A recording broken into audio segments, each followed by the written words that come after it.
The reason why we are wearing black is we want to make a stand. BBM, you need to hear what we OFWs have to say.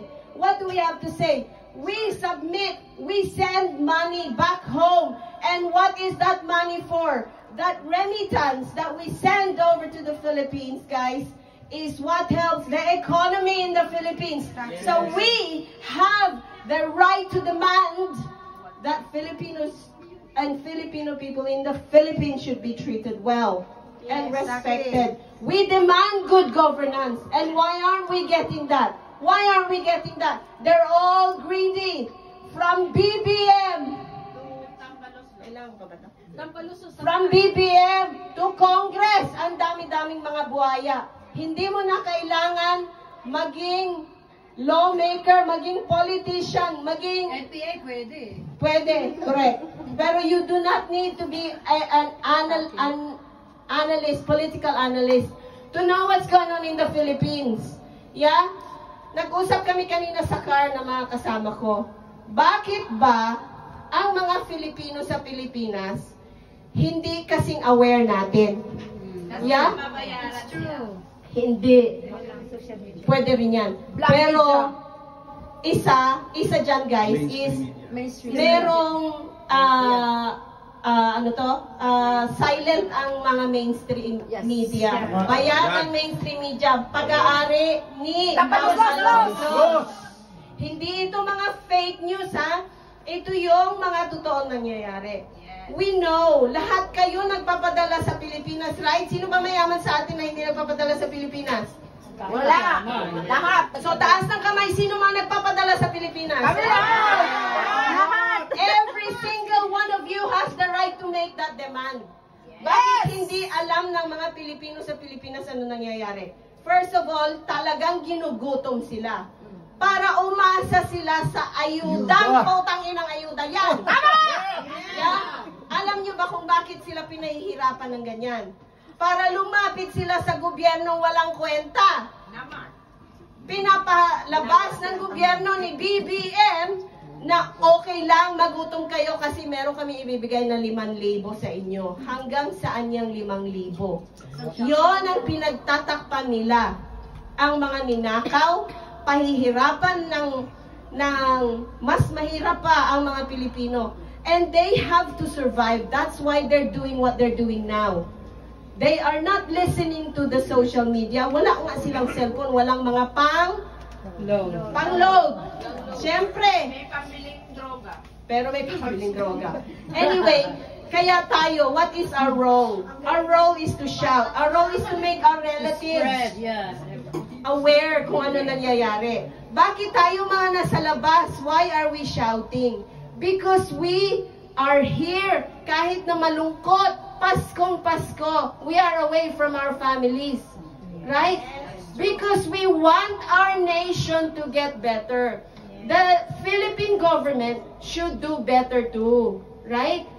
Ito na lang ang tandaan ninyo. Ipaalala nyo sa mga kamag-anak ninyo. Lahat tayo nagpapadala kasi kung hindi natin sila padalan, gutom din sila. Yung ayuda lang natin para sa kanila ang may karapatan makarating sa kamay nila na ayuda. Ang binibigay ng gobyerno, atin yan. Hindi yan nila ayuda. Pera nila yan. So, yun ang ilagay ninyo. Ipaalala nyo sa mga relatives nyo. Pag nagsabi, may pila ayuda, kunin nyo yung pera. Inyo yan. But they need to listen to what the real stories are. First of all, ito lang ang sasabihin ko. PhilHealth na lang. PhilHealth na lang ang putang inang PhilHealth na yan. Yeah? Gusto ko yun. How much? 200 something million? Billion? Billions! Guys, yan ang nagbibigay sa PGH ng 100 million every month. Yan ang nagsisend ng money, ang nagpo-provide ng support sa mga mahihirap. Right? Yan ang nagsusupport sa mga dinadialysis. Libre na ngayon ang dialysis because of PhilHealth. Yeah? Alam ko yan kasi my sister-in-law is having dialysis twice a week. Right? Alam ko yan. It's only very recently it was approved. But now it's not going to carry on. Why? Wala na. Ang natira. Wala ng pondo. What are the poor Filipinos going to do? Wala na, gipitan. That is how BBM's playbook is.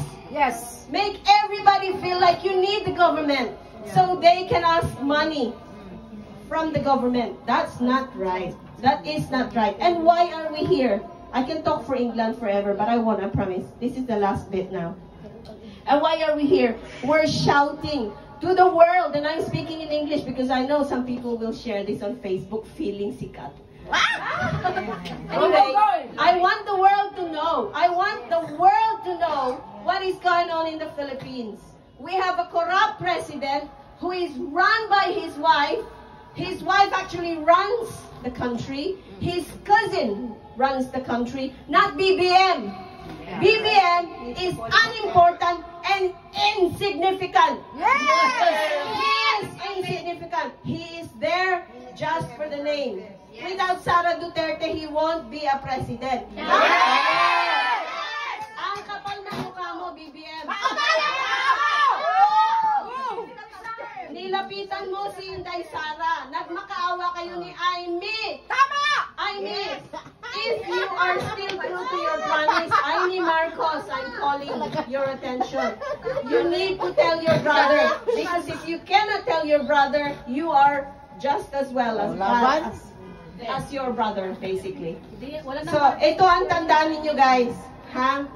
We are here because we want to remind millions of Filipinos, we put them in that position. They need to do their jobs. This is why we miss Duterte. Yes. We miss PRRD. Yes! PRRD set a high standard. Come on! Yes. PRRD is the only one who has got a big enough heart for all the Filipinos everywhere in the world.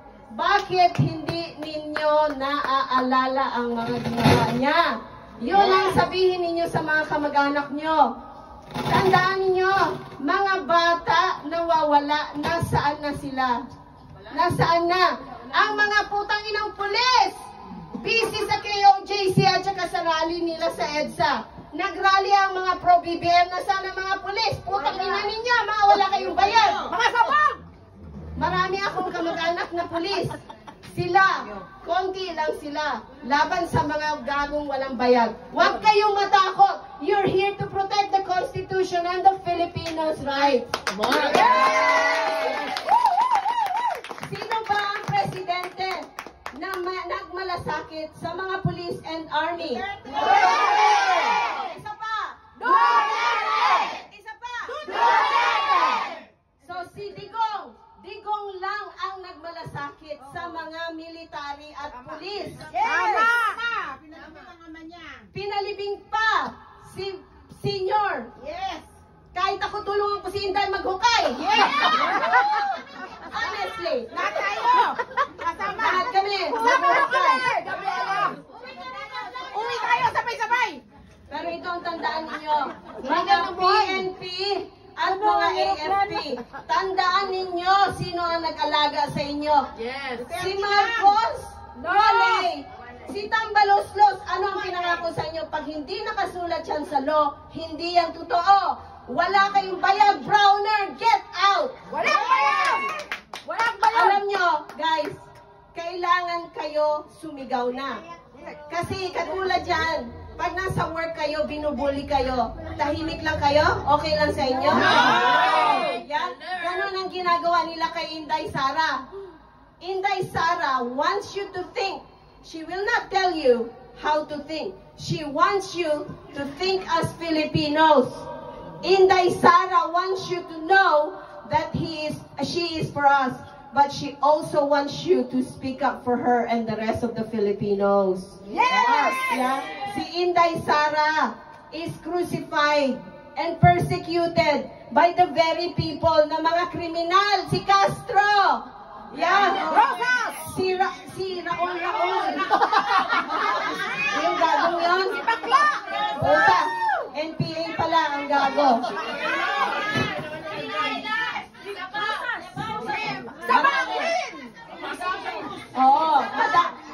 sila, special mention lang yung very recently, si Dr.